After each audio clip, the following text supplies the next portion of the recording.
საქართველოს ნატოში გაწევრიანების მხარდამჭერი რეზოლუციის დეტალები უკვე ცნობილია. დოკუმენტის ინიცირება ამერიკის შეერთებულ შტატებში ირაკლი ღარიბაშვილისა და კონგრესმენების ტედ პოსა და უილიამ კიტინგის ერთობლივ პრესკონფერენციაზე მოხდა. რეზოლუცია 2014 წლის ნატოს სამიძე საქართველოსთვის გაწევრიანების სამოქმედო გეგმის მინიჭებას გულისხმობს. სწორედ ამ კონგრესმენებმა შტატების სახელმწიფო მდივანს განცხადებით მიმართეს და 2014 წლის ლონდონის სამიძე საქართველოსთვის მაპის მინიჭების მხარდაჭერას თხოვეს. ღარიბაშვილი ამბობს, რომ საქართველოს შტატების ორპარტიული მხარდაჭერა აქვს.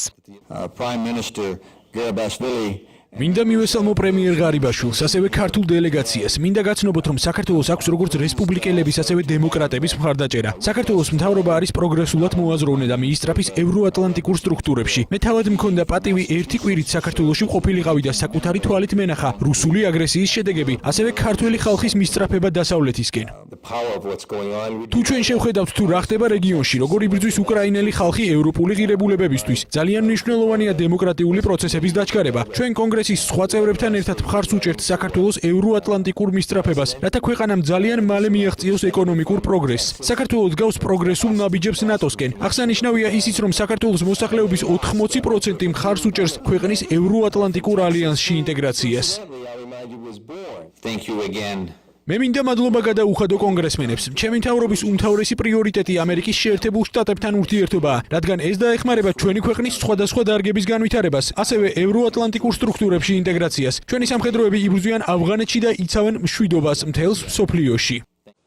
ნატოსკენ მიმავალ გზაზე მხარდაჭერა საქართველოს პირადად შტატების სახელმწიფო მდივანმაც აღუთქვა. ოფიციალური ვიზიტით მყოფი ღარიბაშვილი ჯონ კერისაც შეხვდა. სახელმწიფო მდივანმა საქართველოს პრემიერს ეკონომიკური რეფორმების გაძლიერებასა და ინვესტიციების მოზიდვის კუთხითაც აღუთქვა დახმარება. მილიტარიზაცია, საზღვრების გავლება, ბარიერების აღმართვა ჩვენთვის მიუღებელია. ჩვენ მოუწოდებთ რუსეთს, რომ 2008 წლის ცეცხლის შეწყვეტის შეთანხმების პირობები დაიცვას და კონფლიქტურ რეგიონებში ჰუმანიტარული დახმარების განხორციელებას შესაძლებლობა მისცეს. საქართველოს მთავრობის მცდელობა კონფლიქტის მშვიდობიანად გადაჭრასთან დაკავშირებით აღსანიშნავია და ჩვენ მას ვაფასებთ. შეერთებული შტატები კვლავ მხარს უჭერს საქართველოს ტერიტორიულ მთლიანობას.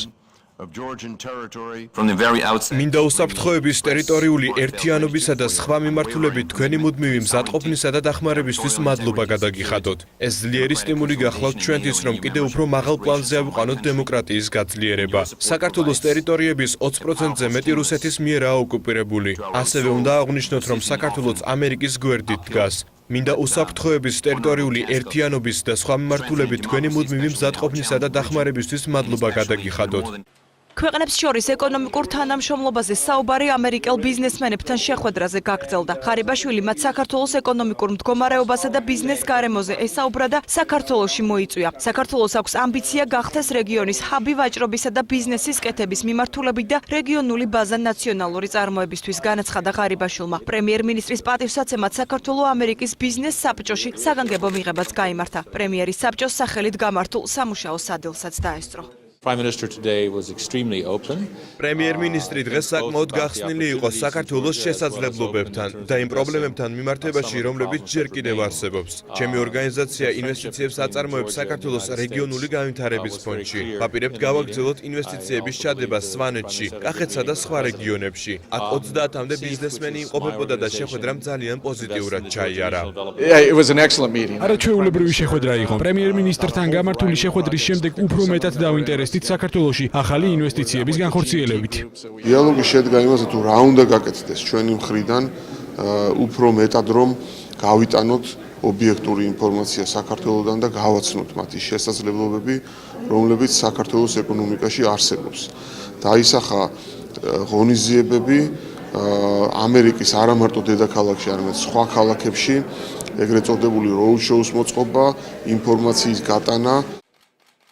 ირაკლი ღარიბაშვილი კონგრესმენ ნიტა ლოუისსაც შეხვდა. საუბრის ძირითადი თემა საქართველოს საგარეო პოლიტიკური პრიორიტეტები იყო. კონგრესმენმა მავთუხლართების გაბმის პროცესის განახლებასთან დაკავშირებით შეშფოთება გამოთქვა და აღნიშნა, რომ სუვერენული ქვეყნის ტერიტორიაზე ამგვარი ქმედებები მიუღებელია.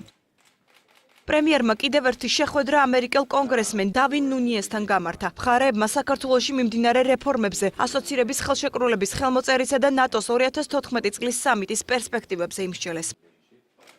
შტატების საქართველოს ურთიერთობების საკითხები განიხილეს საქართველოს პრემიერ-მინისტრისა და კონგრესმენების ელიოტ ენგელსსა და ედ როისთან შეხვედრაზე. ამერიკულმა მხარემ კიდევ ერთხელ გამოხატა მხარდაჭერა საქართველოს ტერიტორიული მთლიანობისა და სუვერენიტეტის მიმართ. საქართველოს პრემიერ-მინისტრი კონგრესის უმცირესობის ლიდერს წარმომადგენლობითი პალატის ყოფილ სპიკერს ნენსი პელოსსაც შეხვდა. საუბრის ძირითადი თემა საქართველოს საგარეო პოლიტიკური პრიორიტეტები იყო. ამერიკელმა კონგრესმენმა ტედ დოიჩმა კი საქართველოს პრემიერ-მინისტრ შტატებში წარმატებული ვიზიტი მიულოცა. როგორც კონგრესმენმა შეხვედრისას აღნიშნა ირაკლი ღარიბაშვილის მიერ გამართული უმაღლესი დონის შეხვედრები საქართველოსადმი შტატების მკაფიო და ურყევ მხარდაჭერაზე მეტყველებს. მხარდაჭერა ნატოს სამიტზე ღარიბაშვილმა კიდევ ერთი კონგრესმენისგან მიიღო. პრემიერი მაიკლ ტერნერ შეხვდა, სადაც საუბარი ჩრდილოატლანტიკური ალიანსის გარდა საქართველოში მიმდინარე რეფორმებსაც შეეხო. შეხვედრები გრძელდება, შტატებში ქართული დელეგაციის ვიზიტი 1 მარტს დასრულდება.